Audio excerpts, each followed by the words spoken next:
So William F. Buckley. We're going to talk about William F. Buckley, then move on to other parts. But William F. Buckley, for those of you who don't know, ran a TV show where he would interview people. He was a conservative, so-called, commentator, mainly in the 70s, 80s, and 90s. And you can look up old footage of his TV interviews, the people that he talks to. Well, he had on Buchanan, and I want to talk to you a little bit about what Buchanan did. It's worth noting that a big moment for me whenever I started to realize how fake and gay and woke Con Inc. is, including, but not limited to, the Daily Wire, was a moment when I was listening to Michael Malice talk to Michael Knowles. So Michael Knowles, I assume it's just called The Michael Knowles Show. Michael Knowles has a show, and he invited Michael Malice on it. And they were having a discussion. It was a pretty good discussion. The two of them kind of like triggering the libs. It was a funny little conversation. But at one point, Michael Malice brought up Buckley's name in a negative way, and Knowles said, "Really? I really like Buckley." And you could tell from the look on Malice's face that he was really surprised to hear this and said, Buckley is a big villain of conservatism. He was a gatekeeper. He kicked multiple people out of the conservative movement because they were too right-wing for him. Really? And Knowles, I don't even remember what he said back, just something shallow and silly, I suppose.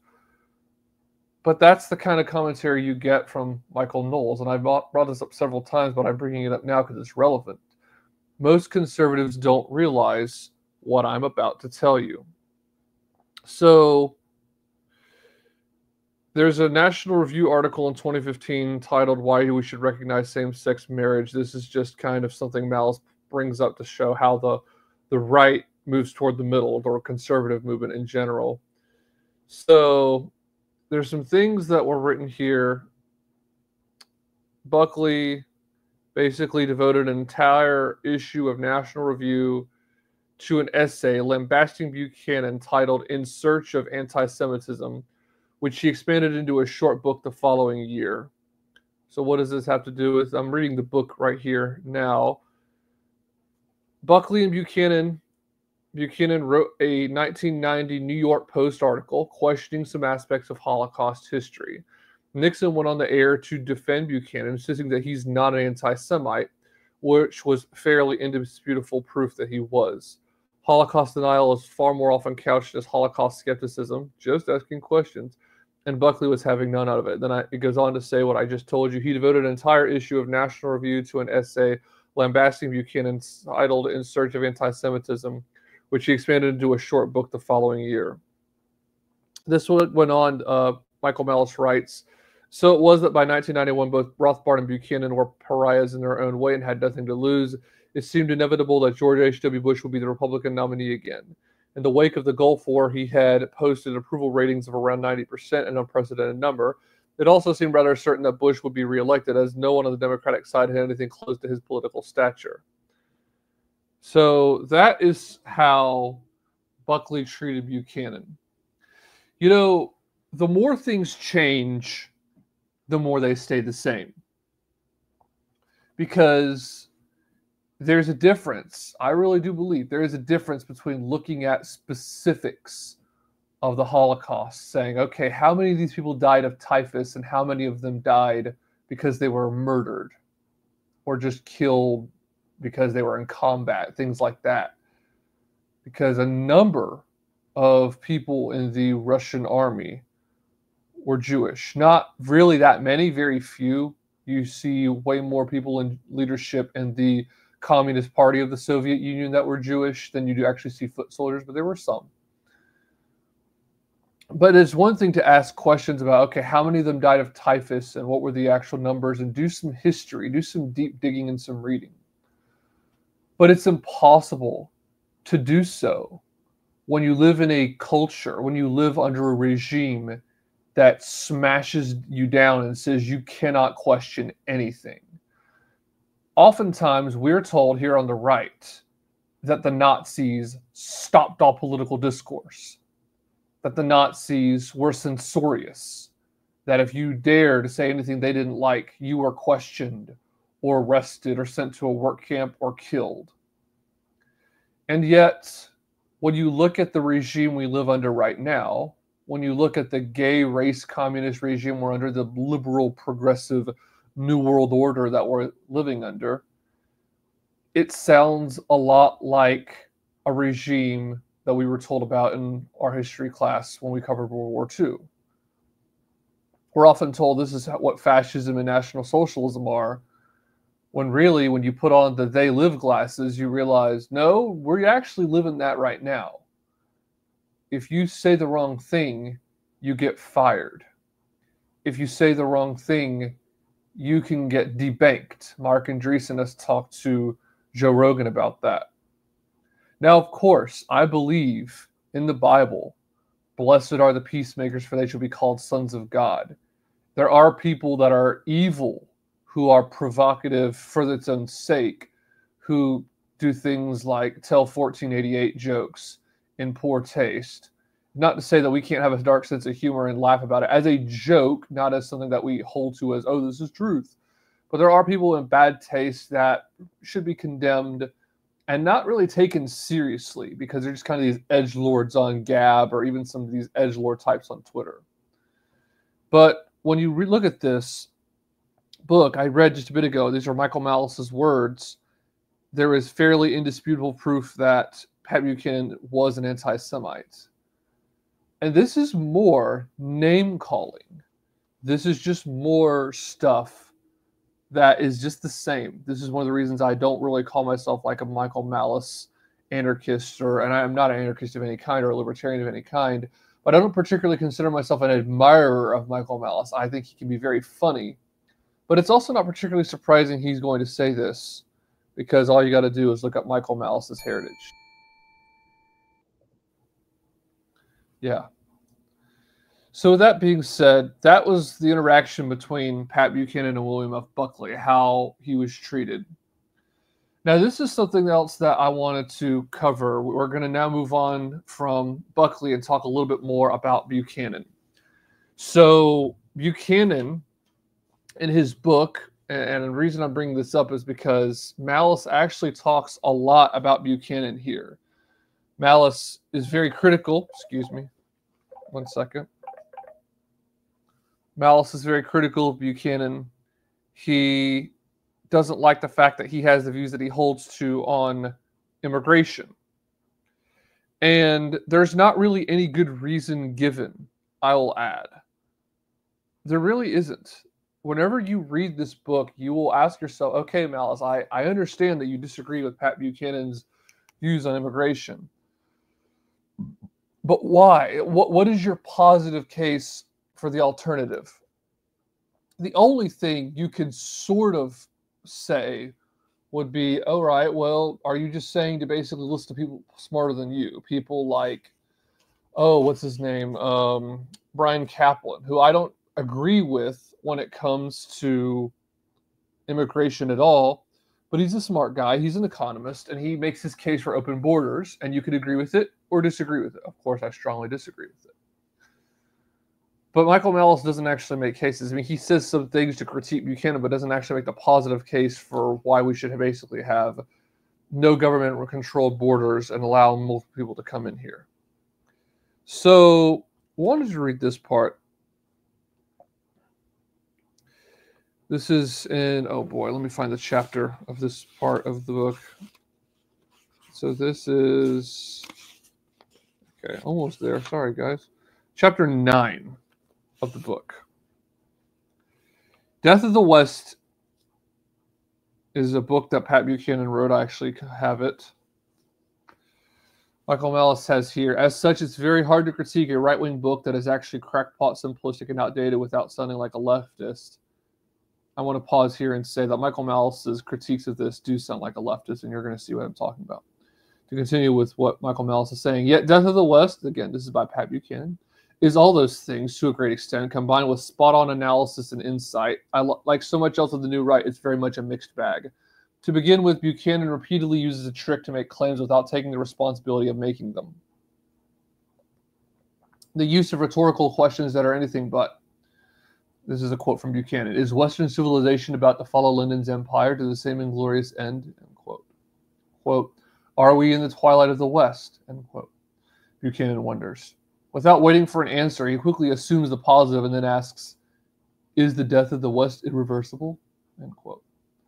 So let's stop right here. Without waiting for an answer, Michael Malice says, he quickly assumes the positive and then asks, is the death of the West irreversible?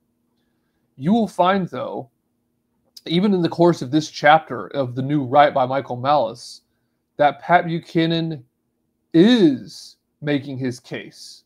He asks, are we about to follow Linden's empire to the same inglorious end, and are we in the twilight of the West? And Malice said, well, now you're assuming it's true when you say, is the death of the West irreversible? Well, Pat Buchanan makes his point, and a lot of it is declining birth rates. And he goes on to continue to write about this, and I'm going to read it to you. But American birth rates have not gotten better. They've gotten worse. I mean, I've talked to you guys that the numbers used to be 3.4. The numbers now are 1.9. Now, if every couple in America, if every man and woman married has 2 children, 1 man, 1 boy, and 1 girl, and let's just say they both grow up to get married, do some basic math. That's basically replacement immigration, assuming that they grow up, they get married, and they have children and have 2 more. Okay, we're now treading water. We're not swimming under, but we're treading water, which is not really good. We need to be having more children to grow our population. But that would be replacement. But 1.9 means there are some that are only having 1. And again, 1.9 is the average. There are several having 1 child or 0. And then there are some that are having 3, 4. I'm in a family of 4. I know people who are in a family of 10. There's some people I know who have a family of 18. They have 18 children. And this guy is impregnating this woman 18 times. And she keeps having children. And God bless them. I think that's a wonderful thing to have a lot of children. This is not at all saying that anyone should force anyone to have children or to have more than 1 child. But it's something that is worth looking at and asking, why are we having less children? And I've talked about this before in the past. I talk about this in my review of Michael Warren Davis's book. I really do believe that some of it is economic. I don't think it's only cultural. I definitely think that abortion is in a lot of ways to blame. I think that a culture of me and I and my is also a problem. Oh, I need to do what I want, and I'll have children later when I'm in my 30s, and I can only have 1 or 2 before I basically have no more fertility. That's a bit of a different situation. You know, that's one thing. But I do believe that there's an economic angle of the man cannot just work 1 job and make enough money to feed his family. He's got to work 2 minimum, sometimes 3, for the wife to be able to stay home.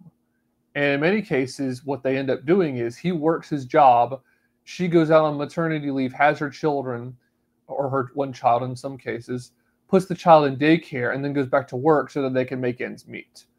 That is a problem. That's something that I want to talk about, as I've said to you guys, more this year, the economic problems of this country. I have a lot of interest in trying to figure out what's going on. Why are things so weird with our economy where wages continue to fall? Now, they grew under Donald Trump. That's one thing that a lot of leftists cannot stand, and they really have no data against this. But you can find very easily stats on rising wages, and you will see they rose during Trump's term. They stopped that in 2020 for obvious reasons. COVID-19 was terrible for the world, not just the economy in America. So I'm getting ahead of myself, but Buchanan is not building up an argument on nothing. He is making an argument, and Malice is just rejecting it. So let's go on now to actually get into some more of this. So here we go.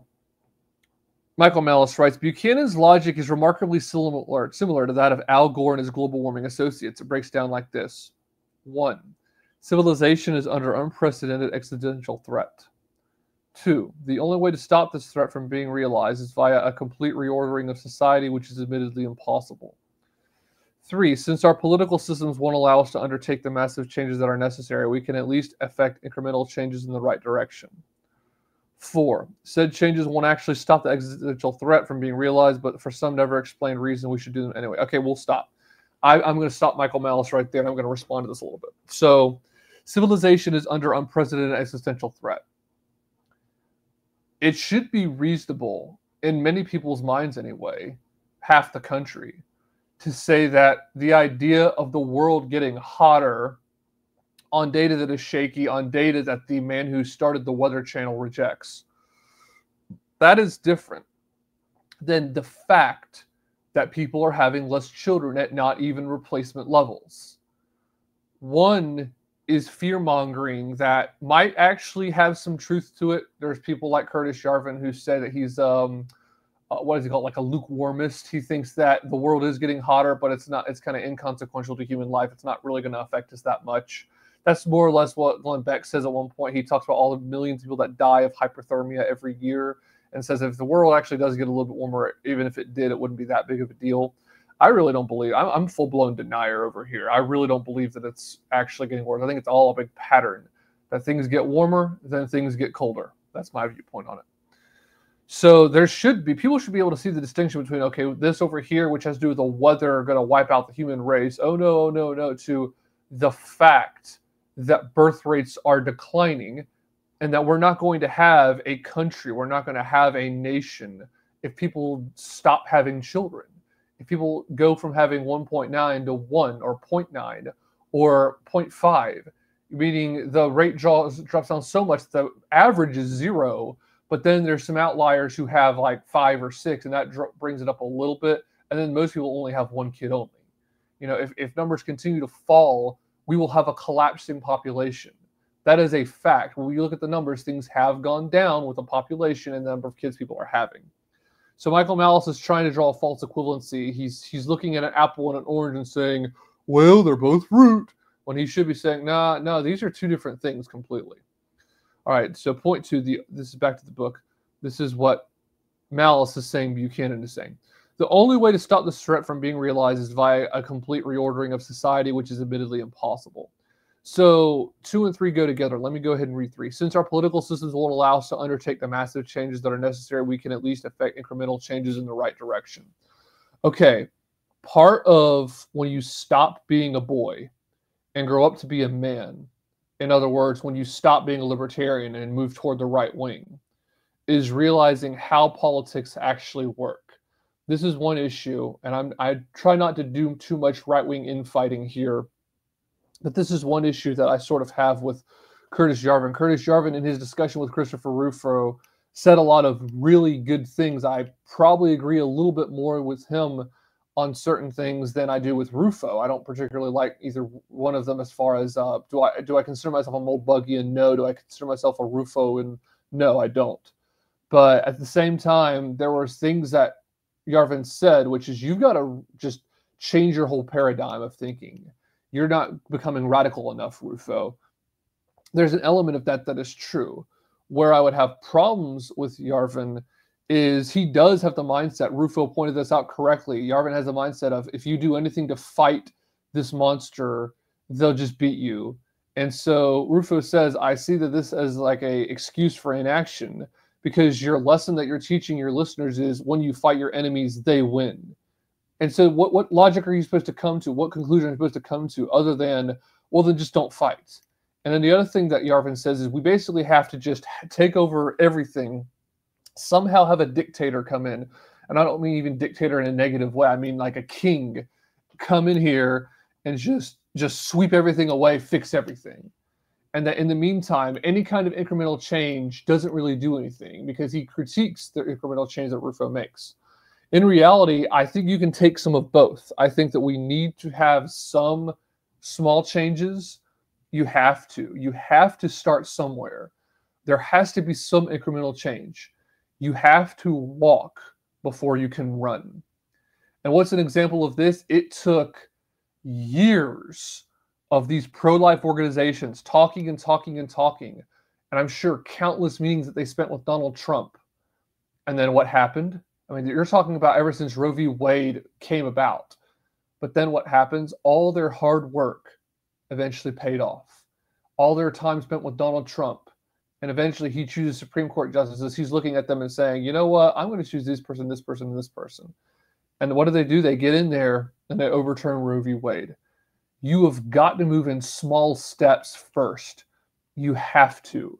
The idea of one day we're going to just snap our fingers and everything, like, with Thanos' gauntlet, is just going to melt away all our problems, is fantastical.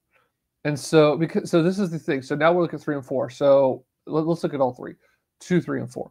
The only way to stop this threat from being realized is via a complete reordering of society. Again, I'm reading Malice's words about Buchanan, which is admittedly impossible.